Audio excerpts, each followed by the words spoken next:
Bonjour tout le monde, content de vous retrouver en ce jeudi 26 mai 2022, le Bitcoin 29 600 $, l'Ether 1900 $ environ, et le Binance Coin qui a un peu surperformé le marché ces derniers temps, qui se situe aux alentours des 320 $, après avoir touché les 330. Concernant le reste, effectivement on a des chutes assez prononcées, notamment sur Solana qui désormais vaut 45 $. Donc moins 7% sur 24 heures, moins 11% sur Avalanche avec 25 $. Donc oui, on a une altcoin dominance qui chute légèrement ici puisqu'on vient s'établir en dessous de cette ligne de support pertinente. Et au vu du contexte, il est probable que les altcoins perdent par rapport au Bitcoin encore 10% environ. Ce qui nous ramènerait dans cette zone de support pertinente, à savoir qu'à un moment donné, il est possible qu'on vienne retester la neckline de cette cassure. Il y a une personne dans les commentaires qui m'a fait remarquer à juste titre que dans ce calcul de l'altcoin dominance, les stablecoins étaient pris en compte et qu'il fallait probablement les soustraire pour avoir le réel graphique de l'altcoin dominance. Alors c'est vrai qu'effectivement, moi pour faire le calcul, malheureusement sur TradingView on peut pas avoir l'altcoin dominance directement, donc ce que je fais c'est que je prends le total 2, c'est-à-dire la capitalisation totale de tous les altcoins finalement, total 2 c'est ça, divisé par le prix du Bitcoin, ce qui permet d'avoir finalement un graphique qui représente l'inverse, donc si je regarde la Bitcoin dominance, donc bitcoin.d, regardez, donc ça c'est la dominance du Bitcoin, vous voyez c'est le même graphique mais à l'inverse. Je ne sais pas si vous reconnaissez un peu cette structure ici qui s'est dessinée ici en forme de, regardez, de W qui a été confirmé à ce moment-là. Et bien si on se remet du coup sur le graphique précédent, qui était donc l'altcoin dominance, mais on a la même chose, on a cette fois-ci un M qu'on visualise. Donc vous voyez c'est le même graphique mais à l'inverse. Donc effectivement le calcul est bien le bon, mais ça prend en compte la capitalisation des stablecoins dans le calcul. Malgré tout, on voit que lorsqu'on a des altcoins qui chutent par rapport au Bitcoin, on a bien ces bougies rouges qui s'impriment. Vous allez me dire, mais pourquoi, vu que l'argent qui sort finalement des altcoins vont probablement dans les stablecoins? Et donc il y a juste un transfert d'argent, c'est pas logique qu'on ait du coup l'altcoin dominance qui chute, alors que l'argent sort des altcoins pour aller dans les stablecoins qui sont aussi des altcoins, donc dans le calcul, logiquement on ne devrait pas avoir de chute. Je ne sais pas si vous avez saisi un peu ce que je veux dire. Mais en fait, ça s'explique tout simplement par le fait que, il faut bien comprendre que ici, on a une capitalisation boursière du Bitcoin de 564, bon, je vais prendre l'Ethereum, 231 milliards de dollars, effectivement. Pour trouver ce chiffre-là, on prend le nombre d'Ether en circulation, c'est ça qu'il faut bien comprendre. Il y a 120 927 738 Ether en circulation, vous multipliez ça par 1920, vous allez retomber sur ce chiffre. Voilà, je ne vais pas le faire, mais vous allez retomber sur ce chiffre. Et qu'est-ce que c'est finalement 1921 $? C'est le prix de l'Ether actuel, c'est-à-dire qu'il y a beaucoup de gens qui sont en train d'acheter, beaucoup de gens également qui sont en train de vendre de l'Ether, et ça permet d'avoir un order book, et voilà, le prix se situe finalement au juste prix entre les personnes qui vendent et les personnes qui achètent pour trouver ce chiffre. Voilà, donc 1921 $ pour l'Ether. Malgré tout, si demain beaucoup de gens vendent de l'Ether et beaucoup moins de personnes veulent en acheter, le prix va vite rapidement chuter, il y aura une grosse pression vendeuse, beaucoup de gens vont mettre des Ethers à la vente, et il y aura plus suffisamment de demandes et de personnes qui achèteront, et à ce moment-là le prix va chuter, et plus le prix va chuter, plus la capitalisation va baisser. Mais il ne va pas y avoir autant d'argent qui sortent finalement de l'Ether, c'est-à-dire que si tout le monde veut vendre ses Ethers en même temps, vous comprenez bien qu'il ne va pas ressortir cette somme-là, parce que c'est pas tout le monde qui va réussir à le vendre à ce prix-là, au contraire, si tout le monde veut le vendre en même temps, ça va chuter très très fort très rapidement, et en fait à la fin, sur les 232 milliards de dollars, peut-être qu'en réel, en vrai dollars, il y en a peut-être que 20 milliards, j'en sais rien, il y a peut-être un calcul savant à faire que je ne connais pas, mais voilà, c'est simplement pour vous dire que ce chiffre-là ne représente pas réellement la quantité de dollars qu'il y a à travers l'Ethereum, ça représente simplement la valeur spéculative de cet actif. En revanche, pour les stablecoins, c'est pas pareil, parce que c'est backé sur des vrais dollars. Donc l'USDC, effectivement, il y a réellement 53 milliards de dollars derrière. Le Tether, il y a réellement, en théorie, on va pas rentrer dans les détails, 73 milliards de dollars de Tether derrière. Donc effectivement, c'est pas la même chose, vous voyez. Il peut pas y avoir des vendeurs et des acheteurs comme c'est. Le prix est régulé, en fait, toujours pour rester sur $1, et donc effectivement, la capitalisation augmente constamment, de façon à amener de nouveaux Tether, de façon à supporter les nouveaux arrivants, parce qu'il y a de plus en plus de personnes qui investissent dans les cryptos, donc effectivement il faut de plus en plus de stablecoins, qui sont backés par des vrais dollars, pour également satisfaire à la demande de personnes au niveau des Tether, etc. Donc voilà, c'est pour ça que lorsque effectivement on a l'altcoin dominance qui chute, eh bien on a des altcoins qui perdent énormément au niveau de leur valeur spéculative de capitalisation, voilà, tout simplement, voilà. C'est ça que je voulais vous faire remarquer, effectivement, quand il y a encore un mois, le Bitcoin était sur les 800 milliards de dollars, vous comprenez bien qu'il n'y a pas 300 milliards de dollars qui sont sortis du Bitcoin, La preuve en est, regardez les stablecoins, ils ne sont pas capitalisés à hauteur de 300 milliards, vous voyez. Bref, j'en ai fini avec cette explication explication, vous avez compris, et c'est pour ça que finalement le fait de laisser les stablecoins ne change pas grand chose. La seule chose que ça va changer, c'est que ça va mettre une pression haussière sur ce graphique. Pourquoi? Parce que si on regarde l'USDT, la capitalisation de l'USDT, il fait que augmenter effectivement depuis la création de l'USDT ici en 2018, vous voyez, on a eu une forte augmentation de la quantité d'USDT pour pouvoir satisfaire la demande qu'il y avait sur le marché crypto avec de plus en plus de personnes. Voilà, donc c'est pareil sur l'USDC, l'USDC c'est la même chose, hein, si on regarde la capitalisation, c'est pareil, ça fait que d'augmenter de la même façon.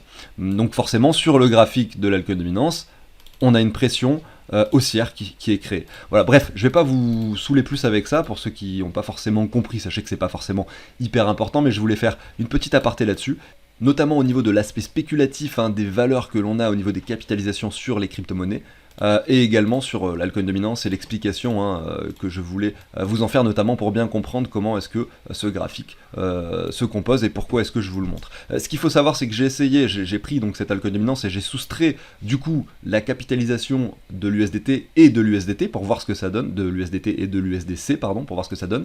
Et vous regardez ce qu'on a, vous voyez, c'est pas tout à fait la même chose, c'est-à-dire que là, on a cette ligne de tendance, on voit qu'on l'a cassée par le bas à cet endroit-là, vous voyez, et en fait la raison elle est simple, c'est que là, il y a l'UST qui a lâché, et en fait là ici l'UST était pris en compte, vous voyez, dans cette partie du graphique, et derrière, parce que là j'ai enlevé l'USDT et l'USDC, j'ai pas enlevé l'UST, je peux pas l'enlever parce qu'il y est pas en fait, sur TradingView je peux pas enlever la capitalisation de l'UST. Donc ce que je veux dire c'est que voilà, ici on voit qu'il y avait l'UST effectivement, et on comprend bien que du coup 20 milliards qui disparaissent, et forcément sur ce graphique qui garde l'UST mais qui soustrait l'USDC et l'USDT, on a cette chute qui se matérialise ici. Elle y est également forcément ici, la chute. Sauf que là on est dilué finalement dans l'ensemble des stablecoins, c'est-à-dire que l'UST est dilué avec la valeur de l'USDT, de l'USDC, du BUSD, etc., etc.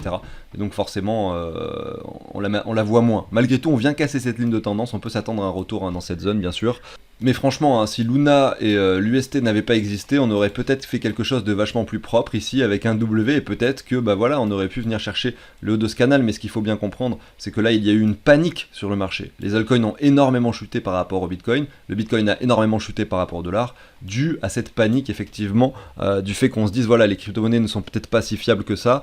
On a une des plus grosses blockchains, un des protocoles les plus importants dans la finance décentralisée qui s'effondre complètement. Donc oui, la panique s'est installée, d'autant plus que le protocole, pour pouvoir essayer de survivre, ils avaient 89 000 bitcoins en réserve, et ils ont vendu la totalité sur le marché, ce qui a augmenté cette pression vendeuse sur le prix du bitcoin qu'on n'a pas à l'écran, qu'on regardera après, ce qui a fait baisser le prix du Bitcoin assez rapidement, et ce qui derrière a créé de la panique auprès de tous les particuliers et tous les investisseurs qui avaient déjà mis quelques billes dans le Bitcoin, et qui ont également vendu, vous voyez, c'est un effet crescendo, et derrière, cette fois-ci, c'était pas sur du contrat dérivé, c'était sur le spot, mais oui, il y avait une vente à perte de la plupart des investisseurs qui avaient acheté du Bitcoin entre les 40 et les 50 000 dollars, ou 60 000 dollars, et qui aujourd'hui se retrouvaient forcément à revendre leur crypto. Et maintenant, on a un sentiment bearish, maintenant on revient sur un crypto fear and greed très faible, donc oui, on peut s'attendre quand même à un rebond, et c'est ce que j'essaye d'exprimer sur la chaîne depuis déjà quelques temps. On est encore sur les 12, regardez, mais le marché ne va pas faire que chuter. Nous sommes je crois à la 9e semaine consécutive dans le rouge, à voir où est-ce qu'on le clôture dimanche. Donc aujourd'hui au programme on va parler du Bitcoin. On va commencer, avant de parler du Bitcoin, par STEPN. J'ai quelque chose à vous dire sur STEPN et pourquoi je pense que ça pourrait ne pas durer dans le temps, en tout cas au vu des gains incroyables. On peut se demander d'où vient l'argent, comment est-ce qu'on gagne de l'argent, et pourquoi est-ce que ce genre de jeu pourrait être amené à s'effondrer dans le temps. On va faire une petite analyse en fonction du fonctionnement du jeu pour essayer de comprendre tout ça ensemble. Donc je vous passe STEPN et le Bitcoin, on verra si j'ai le temps de faire autre chose ensuite. Ceci étant dit, je vous passe la petite introduction. Pensez à l'abonnement si le contenu vous plaît, au like également sur l'émission, ça fait toujours plaisir, ça soutient le travail au quotidien. Allez, moi je vous dis à tout de suite.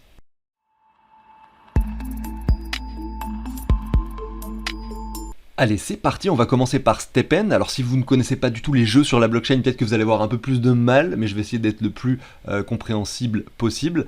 Et je vais vous expliquer rapidement. Donc c'est un play to move, c'est-à-dire que vous allez courir, vous allez acheter une chaussure en NFT, vous allez courir dans la rue ou marcher, vous allez gagner des récompenses tout simplement. Donc je vais reprendre les bases, je ne vais pas rentrer dans tous les détails du jeu, mais simplement pour que vous puissiez comprendre un petit peu comment ça se fait qu'on puisse gagner de l'argent avec ce jeu, comment ça fonctionne et pourquoi est-ce que sur le long terme c'est assez risqué. Je vais essayer de vous exprimer ça. Donc moi je joue depuis le début, effectivement, j'ai déjà remboursé mon investissement et je fais des gains, donc ça c'est bien. Par contre pour ceux qui rejoindraient aujourd'hui, peut-être que ça va être plus compliqué, on n'en sait rien, peut-être que vous seriez quand même positif sur le long terme, malgré tout on peut pas savoir ce qui va se passer par la suite, il faut quand même comprendre d'où vient l'argent. C'est ça surtout qui est important. Donc on va se mettre deux cercles, on a le premier cercle comme ceci, on va s'en mettre un deuxième, voilà, il y a deux stratégies dans le jeu quand on joue. La première, donc c'est le farming, alors je sais pas si voilà, le farming, c'est-à-dire que vous allez acheter une chaussure pour pouvoir courir et gagner des récompenses. La deuxième, c'est le minting, donc ça, vous allez simplement pouvoir créer d'autres chaussures à partir de chaussures par an, vous allez créer des chaussures enfants que vous allez pouvoir vendre, c'est assez rentable de le faire également dans le jeu, et la deuxième stratégie, c'est de faire les deux, d'avoir une chaussure pour courir, et d'autres pour minter, c'est-à-dire les combiner également, et pour donc vendre ensuite les chaussures et faire des profits. Donc comment ça marche? Donc quand vous allez farmer, vous allez gagner une crypto-monnaie qui s'appelle le GST. Je vous dis, je ne vais pas rentrer dans tous les détails du jeu. Moi, je joue depuis un moment, mais là, sinon, ça serait beaucoup trop long à faire. Vous l'imaginez bien, il y a des chaînes qui parlent uniquement de StepN sur YouTube. N'hésitez pas à aller voir si ça vous intéresse, bien sûr. Donc le farming, qu'est-ce que vous allez faire? Eh bien, vous allez gagner une crypto-monnaie qui s'appelle le GST. Donc là, vous allez farmer, vous allez gagner des GST. Et bien sûr, la valeur du GST est simplement représentative de l'offre et de la demande. Il y a des gens qui achètent et des gens qui vendent du GST, et ça nous fait un prix moyen de sa valeur. Donc, qu'est-ce que la personne va faire lorsqu'elle va obtenir ces GST? Elle a deux possibilités. Soit elle va les revendre, pour tout simplement récupérer des dollars ou des Solana et puis sortir du jeu, donc simplement se payer, tout simplement rentabiliser son investissement de départ. Soit, sinon, les burn, c'est-à-dire les brûler pour améliorer sa chaussure, pour pouvoir gagner plus de GST par la suite. Donc là, voilà, c'est l'autre solution bien sûr qui permet donc de dépenser ces GST, de les brûler, donc vous faites pas forcément beaucoup de bénéfices, mais vous améliorez votre chaussure pour dans le futur faire plus de bénéfices. Voilà, donc ça c'est la deuxième possibilité pour le GST, donc je vais marquer burn. Burn ça veut dire pourquoi pas les brûler pour augmenter les niveaux de votre chaussure, ou alors les brûler pour minter. Mais ça, j'y viens après. Ce qu'il faut comprendre, et ce que je n'ai pas expliqué ici, c'est que, bien sûr, vous allez, pour commencer à jouer, devoir acheter des chaussures. Et donc là, je vais mettre un S à l'intérieur, vous allez devoir forcément acheter une chaussure. Tout simplement, une shoes. Voilà, en anglais.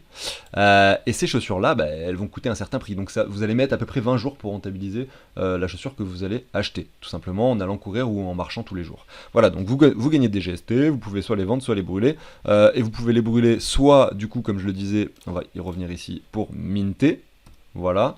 Soit pour, je fais en même temps que vous, donc j'ai pas forcément les meilleures idées, mais c'est pas grave, soit pour améliorer vos chaussures, soit pour minter, soit pour améliorer les chaussures. Alors je fais en sorte que ce soit le plus simple à comprendre ici, effectivement les GST servent aussi à réparer les chaussures, etc., mais j'en parle pas. Ici ensuite il y a la deuxième stratégie qui consiste à minter, c'est-à-dire à combiner des chaussures pour en créer d'autres, les revendre et faire un profit. Alors pour combiner deux chaussures, vous allez avoir besoin, pour cette stratégie, d'avoir deux chaussures déjà, pour pouvoir les combiner entre elles, en créer une autre. Pour pouvoir les combiner, ça va vous coûter des GST. Donc comment ça se passe? Eh bien là à ce moment-là, eh bien vous allez, si vous avez une stratégie de mint et que vous n'avez pas monté les niveaux de vos chaussures et que vous faites vraiment la stratégie pour minter, vous allez peut-être avoir besoin d'acheter des GST pour pouvoir minter des chaussures. Vous comprenez? Donc ce qui va se passer, c'est que là les personnes qui vont vendre leurs GST ici, qui ont farmé, eh bien ils vont les vendre à qui? D'abord ils vont les vendre, vous l'avez compris, aux personnes qui vont minter. Donc ceux-là ils vont... je vais marquer buy ici pour simplement rappeler que là, forcément les personnes qui font la stratégie de minting vont devoir acheter des GST pour pouvoir créer des chaussures. Donc là, bon, j'ai pas forcément bien calculé les distances sur mon petit schéma, et donc derrière, qu'est-ce qui se passe? Eh bien, ces personnes-là vont créer des nouvelles chaussures en brûlant, c'est-à-dire en supprimant de la circulation des GST. Donc ce qui est bien dans leur tokenomics de StepN, c'est qu'au final, eh bien, la quantité de GST reste assez stable, vous voyez, parce qu'il y en a qui sont créés chaque jour, et également beaucoup qui sont brûlés pour améliorer les chaussures et créer des chaussures, pour minter des chaussures entre elles, pour en créer d'autres. Donc les GST c'est bien, c'est pour ça qu'ils gardent une valeur stable, constante pour l'instant. Ici, qu'est-ce qu'on fait? Donc, que je viens de le dire, on vient de créer une nouvelle chaussure. Donc, qu'est-ce qui se passe? Là, c'est bon, j'ai fait à peu près le schéma. En fait, je vais pas faire le dernier exemple, ça a duré trop longtemps, mais vous avez compris, en fait, ceux qui farment et qui mintent, finalement, ils produisent leur GST pour eux-mêmes ensuite et minter avec. Vous voyez? Donc, ça, c'est une stratégie aussi intéressante, mais ça revient au même. Je vais pas rentrer dans le détail de celle-là. Finalement, ça serait trop long, mon explication. Et donc dans ce jeu, ce qu'il faut bien comprendre, c'est qu'on a un GST qui n'est pas inflationnaire et qui garde à peu près la même valeur. En revanche, ce qui est très inflationnaire, c'est le nombre de chaussures. Il y en a de plus en plus, chaque semaine, chaque jour, il y en a de plus en plus qui sont créés, parce que chaque jour, il y a de plus en plus de joueurs. Et ce qu'il faut comprendre, c'est que pour que le jeu existe et continue d'exister, il faut forcément qu'il y ait des personnes qui achètent, encore et toujours, des chaussures. Voilà. Pourquoi? Parce que une fois que vous avez votre stratégie, que vous avez votre chaussure pour courir, vos chaussures pour minter, ce que vous allez faire, c'est que vous allez minter une nouvelle chaussure, vous allez vendre votre ancienne qui a servi à minter, par exemple Mint 2, et vous allez tout simplement garder la nouvelle. Donc ce que vous allez faire, c'est que vous allez conserver le même nombre de chaussures, vous allez simplement rajouter une chaussure à la circulation du marché de chaussures. Et donc forcément, il faut que quelqu'un l'achète cette chaussure si on veut que le jeu subsiste.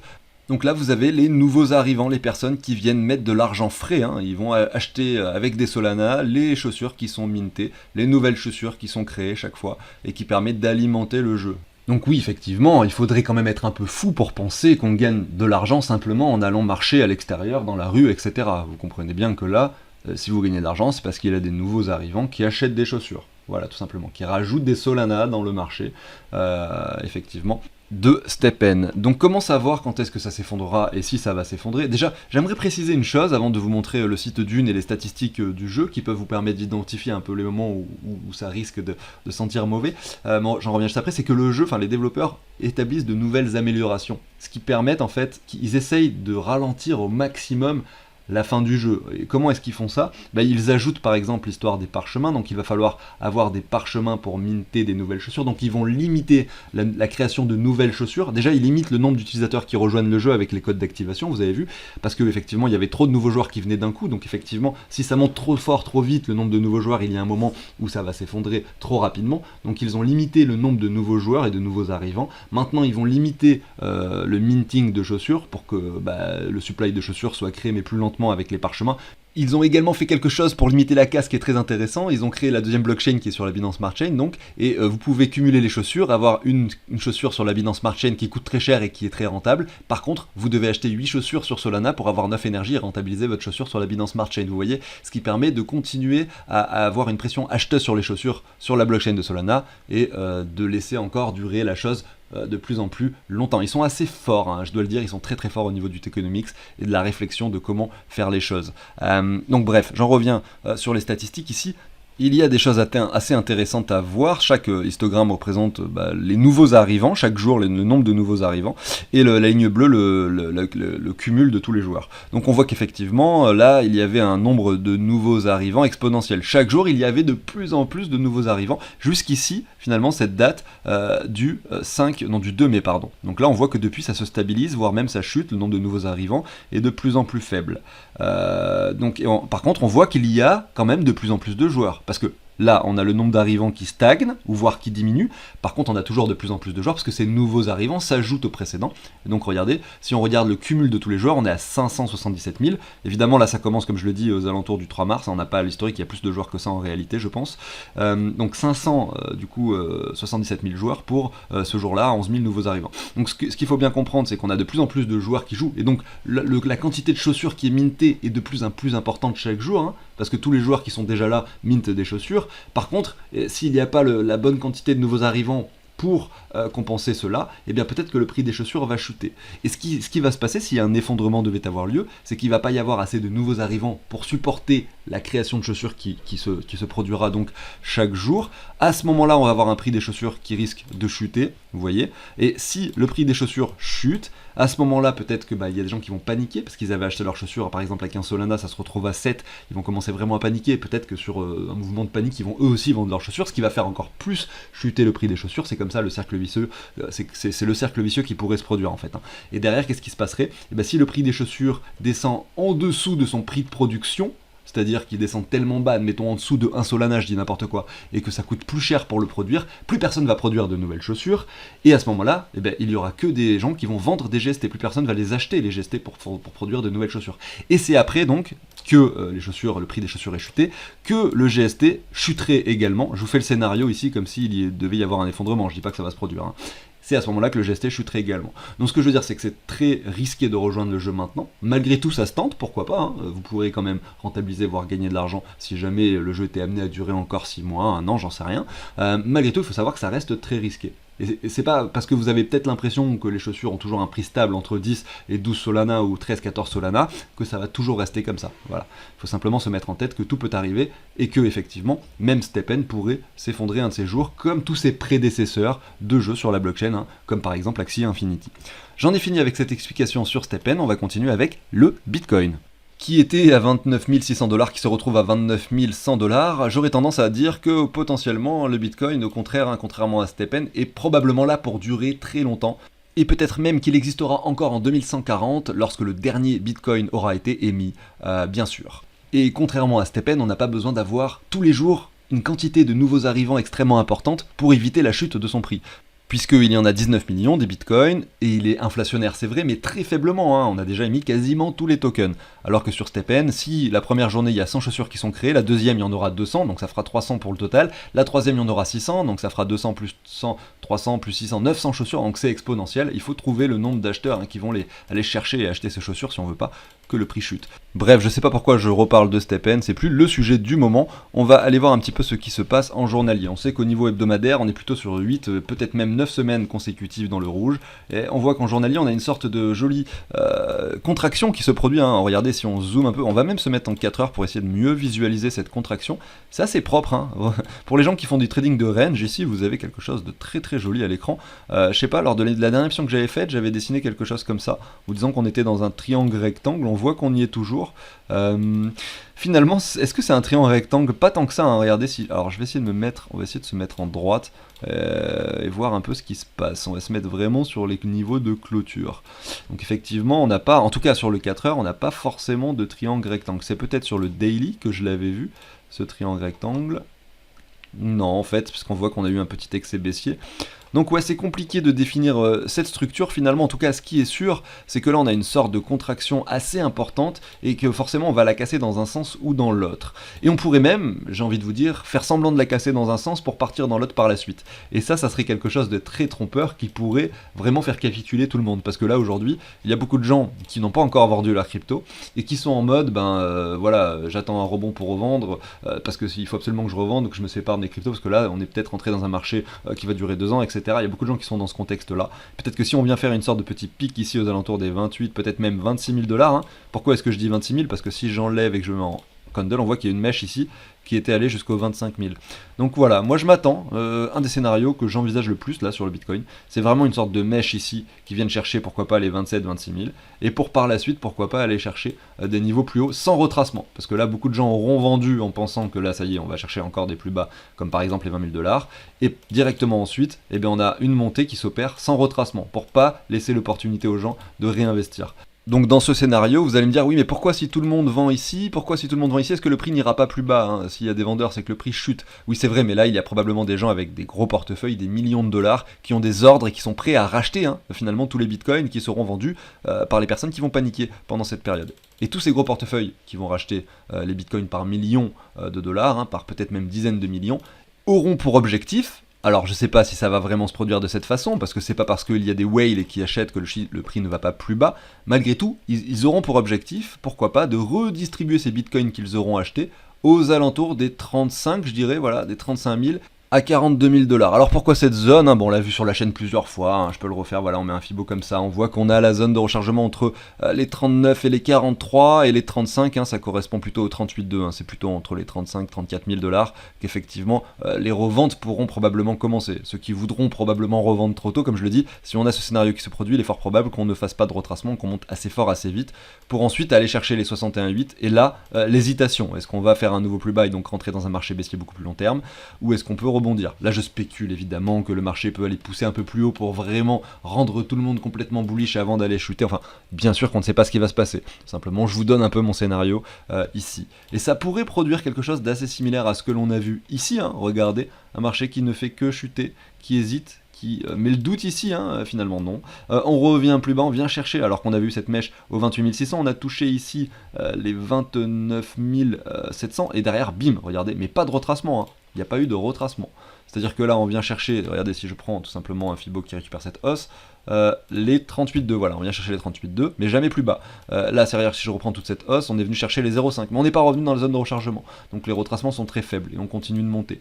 Et c'est seulement après qu'on revient tester, du coup, cette zone de rechargement de short de toute la hausse. Donc je vais la reprendre, voilà, je reprends toute la hausse, je vais supprimer l'autre Fibo, hop, alors je vais le refaire, parce que là, ça va pas, donc je reprends toute la hausse ici, et nous sommes revenus dans cette zone de rechargement, à cet endroit-là. Voilà. Et derrière, qu'est-ce qui se passe? On la perce, on hésite dans cette zone de rechargement pendant un certain temps, on fait genre, on va chercher, pourquoi pas, un rebond, aller chercher des niveaux supérieurs, et finalement, bah voilà, cette zone de rechargement aurait pu faire office de résistance, c'est pour ça que le cours a travaillé pendant une longue période, hein. Ça n'a pas été le cas, on est venu la percer par le bas pour effectuer un nouveau plus bas. Donc là, on est dans une tendance baissière qui, pourquoi pas, est en train de s'enclencher, donc ça c'est intéressant de le voir et de le constater. Je vais repasser en weekly, une seconde. On va reprendre hein, le principe de tendance et voir ce qui se passe actuellement. Hein. Désolé pour tous ces traits que je m'efforce à vous supprimer. Donc oui, qu'est-ce qu'on a ici en weekly? On a un Bitcoin qui vient chercher un sommet, qui effectue un point bas, voilà, aux alentours des 30 000 $ pour faire un nouveau plus haut. Derrière, qu'est-ce qui se passe? Eh bien là, on a un marché qui décide de chuter. Là, on fait un plus bas. Donc vous voyez, il n'y a pas encore de réelle tendance baissière qui se dessine et qui se confirme. Pour que ce soit le cas, il faudrait un retour, par exemple ici aux 55 000. Encore un nouveau plus bas. Et là, on aurait un vrai M qui nous dit, voilà, on entre sur un marché baissier beaucoup plus long terme. Mais quand on regarde le graphique simplement comme ça, on se dit simplement qu'on a une sorte de canal, cette fois-ci en expansion. On aurait pu espérer qu'on aille pas plus bas que ce niveau-là, qui était donc les 30 000 $. Ça a été le cas. Donc aujourd'hui, on peut se dessiner un canal comme ça. Je vais me mettre cette fois-ci en ligne pour vous montrer ça. Voilà, le canal comme ça. C'est de l'expansion, ça. Hein. Donc on est plutôt en bas du canal aujourd'hui, hein, qui est représenté également par ces deux points-là. On pourrait rebondir dessus. Et si jamais on devait réellement rentrer dans le marché baissier, on n'ira probablement pas chercher cette zone haute pour aller dessiner un M par la suite, vous voyez. En revanche, si on vient chercher cette zone haute, on restera dans ce canal d'expansion pendant plus longtemps. Et à ce moment-là, on pourrait avoir des zigzags. Bon, ça va pas durer éternellement, hein, bien sûr, mais entre ces deux bornes et ces deux lignes que vous avez à l'écran. J'arrive sur la fin de l'émission, j'espère que ça vous a plu. Sachez que sur la chaîne, eh ben, je vous partage un outil qui vous permet de gérer vos investissements. Donc c'est quelque chose, donc voilà, ça a mis du temps à s'afficher. Vous allez pouvoir entrer toutes vos crypto-monnaies, donc les prix sont récupérés grâce à un programme informatique en temps réel. Donc vous allez simplement entrer les trigrammes, donc les noms des cryptos que vous possédez. Les prix vont s'afficher automatiquement. Vous allez dire combien vous possédez sur chacune de vos plateformes. Vous allez inscrire combien vous avez investi à la base, de façon à savoir combien d'euros vous avez injecté dans ce secteur des crypto-monnaies. Et derrière, bah, ça va vous dire par rapport à ce que vous avez investi, les prix des cryptos actuels, ce que vous possédez, etc. Vous êtes en gain de temps, vous avez un ROI de temps par rapport à ce que vous avez investi, vous avez tant sur Binance, vous avez tant d'argent, sur Coinbase, tant d'argent, etc. Tout ça, ce sont des choses bien détaillées, bien précises, et tout se fait automatiquement sur ce tableau. C'est très rapide, dès que vous mettez une crypto, elle se met sur tous les onglets, vous n'avez pas besoin de l'ajouter de partout, hein. C'est vraiment fait pour que ce soit très simple à utiliser, même si vous ne connaissez complètement rien au tableur, et ça vous permet d'avoir une vision globale de votre portefeuille au quotidien, même si vous avez des crypto-monnaies sur plein de plateformes différentes, vous savez où vous en êtes. Si vous voulez en savoir plus sur cet outil d'investissement, ce tableau, vous allez dans la description de la vidéo, vous avez un lien ici où j'explique mieux le tableau, parce que là je l'ai fait très brièvement, n'hésitez pas à y jeter un œil pour en savoir plus, et il y a le site de CryptOrganize à cet endroit-là, pour effectuer une donation, afin d'obtenir cet outil d'investissement, si ça vous intéresse. Voilà, j'en ai fini pour l'émission du jour. Merci à tous de m'avoir écouté. Je vous souhaite une excellente journée et je vous dis à très bientôt sur la chaîne. Salut tout le monde!